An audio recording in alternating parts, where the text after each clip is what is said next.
Bom dia a todas e todos da comunidade Paz e Bem. Estamos aqui reunidos neste dia 26 de agosto de 2025 para apresentar mais um programa Paisagens de número 109. Escolhi como tema de nosso encontro de hoje os espaços de oração. No último programa, Paisagens de número 108, a semana passada, abordei o tema da oração. Falei sobretudo da importância da vida de oração e do cuidado que devemos reservar a momentos garantidos para esse recolhimento orante essencial. Neste livro que organizei com meu companheiro Volney Berkenbrock, franciscano de Petrópolis, os dois lecionávamos no programa de pós-graduação de Ciência da Religião da Universidade Federal do Juiz de Fora. No prefácio ao livro, escrevi que a oração é o respiro das religiões.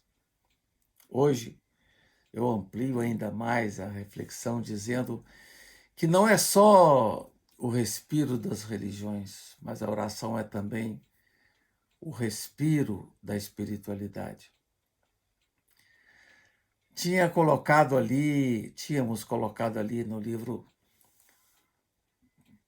como entrada da reflexão, a oração de um cego a Amon, divindade solar do Antigo Egito, que dizia: é doce pronunciar o seu nome. É como o gosto da vida, é como o sabor do pão para a criança, como o tecido para o desnudado, como o gosto de um fruto na estação acalorada, como o sopro da brisa para o aprisionado. Num clássico trabalho sobre a prece, publicado em 1909, o antropólogo francês Marcel Mauss sublinhou, e aqui eu cito: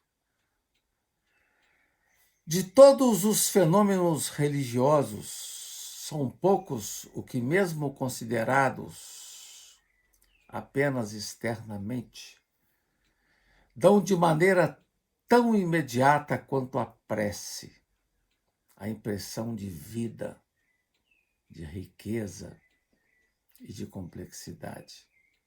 A prece possui uma história maravilhosa vinda de baixo,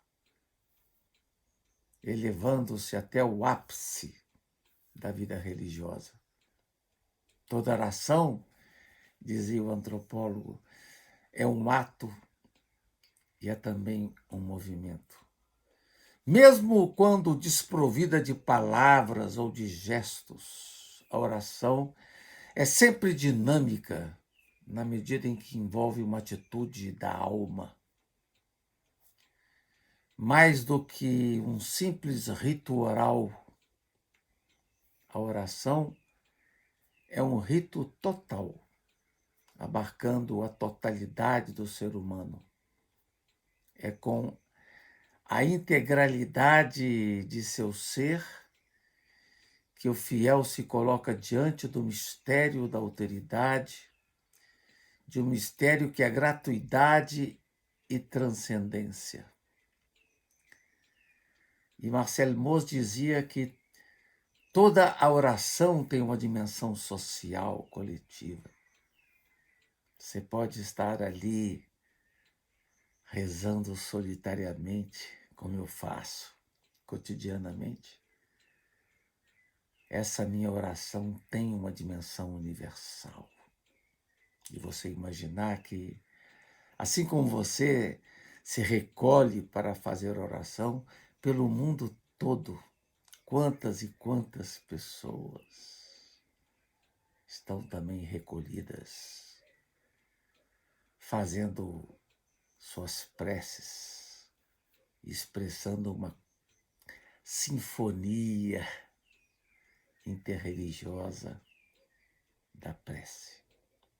Isso é uma coisa muito bonita que diz Marcelo Moço. Quando eu rezo o Pai Nosso, aqui na minha casa, sozinho, essa minha oração não é só minha, ela tem uma reverberação universal. Assim como os muçulmanos, quando recitam as suras do Corão, assim como os judeus, quando recitam a Shema Israel, há uma dimensão social, coletiva, fundamental nesse rito da prece. A dinâmica da oração situa-se no extremo oposto da lógica egocêntrica, do apego. É uma dinâmica que exige como condição de sua possibilidade a consciência da finitude e da contingência. Como diz Frei Beto num texto famoso dele, ele dizia: aquele que está cheio de si não consegue rezar. A oração, ela necessita desse sentimento de humildade, de finitude, de contingência, de estar diante de um outro que nos envolve, abraça e transcende por todos os lados. Mediante a oração, o fiel atesta e experimenta uma realidade derradeira que ultrapassa e transborda sua realidade, que transborda os limites da história. E é também um fenômeno universal. Sempre me lembro de uma passagem de um livro de um grande teólogo francês, Claude Geoffroy, que enfatizava essa dimensão universal da oração. Dizia ele que essa atitude fundamental, a oração, é mais universal do que a fé explícita no Deus personalizado. É o traço mais universal das religiões e da espiritualidade.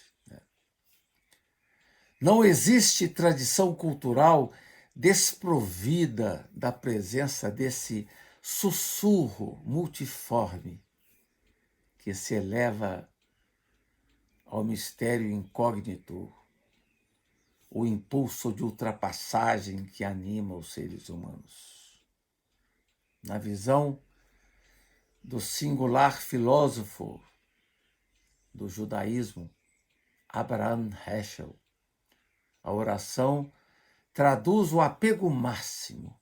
É ela que mantém o mistério sempre à vista, mantendo a árvore sempre firme ao solo de sua fonte. A organização da oração, a presença da oração na nossa vida é fundamental, porque é a oração que sustenta a dinâmica da nossa vida, que equilibra o nosso ser na relação com esse mistério maior. No encontro passado, Paisagens, abordei alguns passos da minha experiência pessoal de oração que eu faço aqui no meu cantinho de oração aqui em casa. E até aconselhei que as pessoas pudessem ter o seu cantinho de oração também, né? Posso ainda acrescentar um dado particular importante na minha vida de oração, que é a minha experiência comunitária de oração. Sempre estive ligado a algum grupo de oração importante na minha vida. Quando morei, por exemplo, no Rio de Janeiro, no final da década de 1970, né, quando fui fazer o mestrado em teologia no Rio de Janeiro, sob a orientação do padre jesuíta João Batista Libânio, nós tínhamos ali um grupo de oração muito ativo. Um grupo que às vezes contava com a presença de algum sacerdote, como o Libânio ou outro amigo que passava pelo Rio.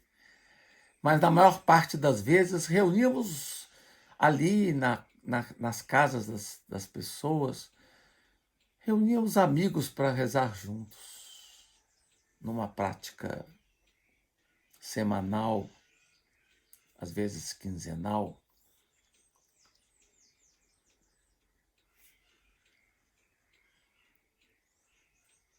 E com frequência, nossas orações vinham acompanhadas por um ágape, com a partilha de pão e do vinho.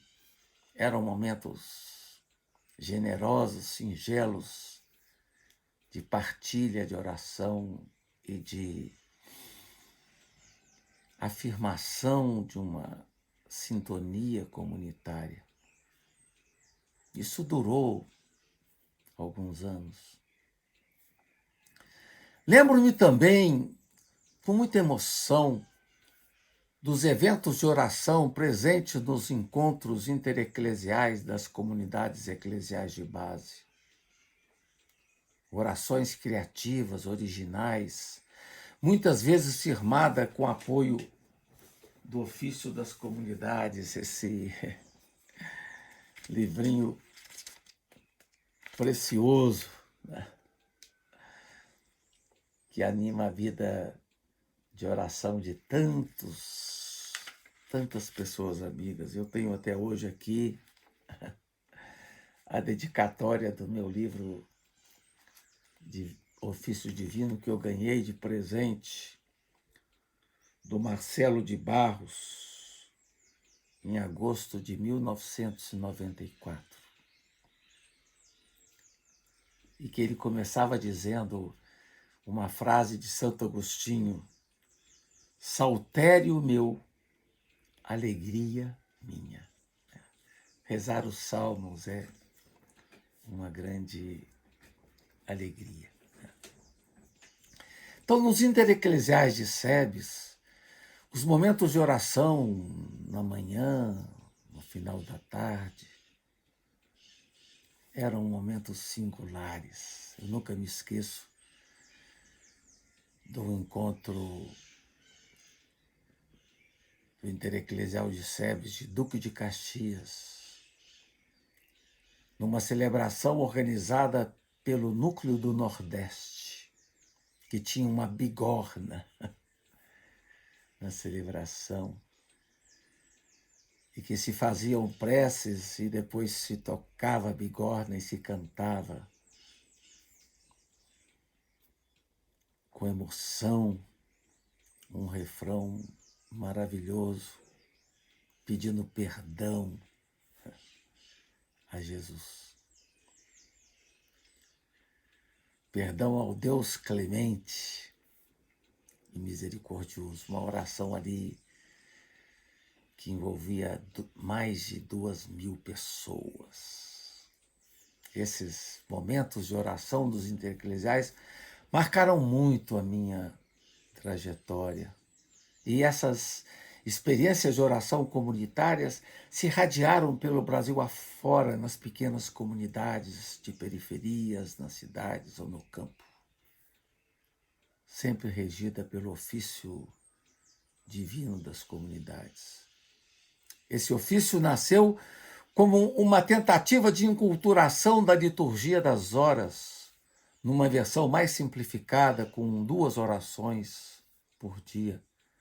Foi uma feliz iniciativa de amigos queridos, entre os quais Marcelo de Barros, de situar os orantes na grande tradição litúrgica e, ao mesmo tempo, inserir os orantes na realidade cultural e religiosa do povo. Tive também outra grande alegria de, junto com Dom Pedro Casaldáliga e Ana Maria Tepedino, teóloga amiga do Rio de Janeiro, que já não está entre nós. Aliás, os dois já não estão entre nós.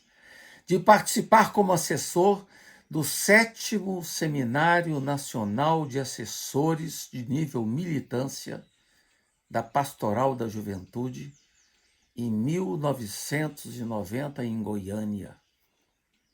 Foi um encontro de 10 dias, sendo o tema espiritualidade no contexto da teologia da libertação. Foi, na verdade, uma grande prática de espiritualidade.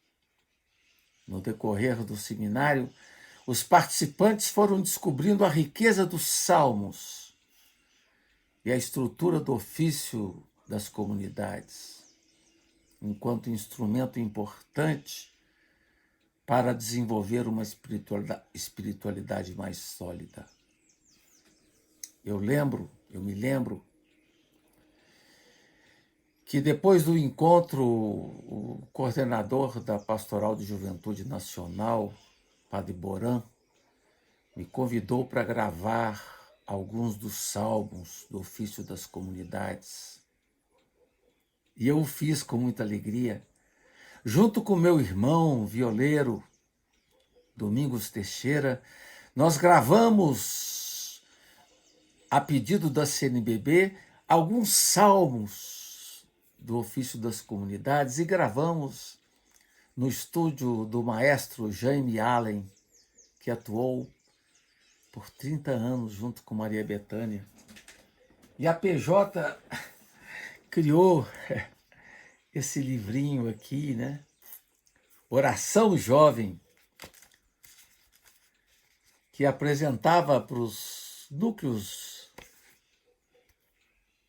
de Pastoral da Juventude do Brasil um livrinho de ajuda à oração, e junto com o livrinho a fita cassete com as canções dos salmos que eu cantei, acompanhado por meu irmão Domingos Teixeira, e fez um grande sucesso na PJ esse livrinho. Pouca gente tem, eu tenho aqui e guardo com muito carinho, né?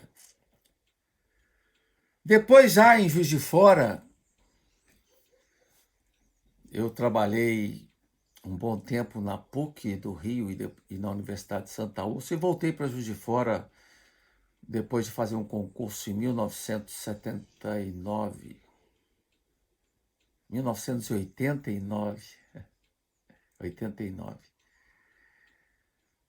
e para atuar no programa de pós-graduação em Ciência da Religião. E morando em Juiz de Fora, sobretudo nos anos 90, nós formamos um pequeno grupo de oração de pessoas mais velhas, que incluía a minha querida mãe, Célia Teixeira, e outras amigas do circuito de oração ou de formação, seja da Renovação Cristã ou da Fraternidade Dominicana. Montamos um grupinho de 12, 13 pessoas que se reunia uma vez por semana, depois 2 vezes ao mês. Um grupo com base no ofício das comunidades e que também tinha momentos importantes de ágape ali no grupo. E também nesse grupo de Juiz de Fora, às vezes convidávamos um padre amigo para celebrar entre nós. E as reuniões eram na casa da minha mãe, no bairro Alto dos Passos, em Juiz de Fora. Foi um grupo longevo. As reuniões ocorriam semanalmente ou quinzenalmente.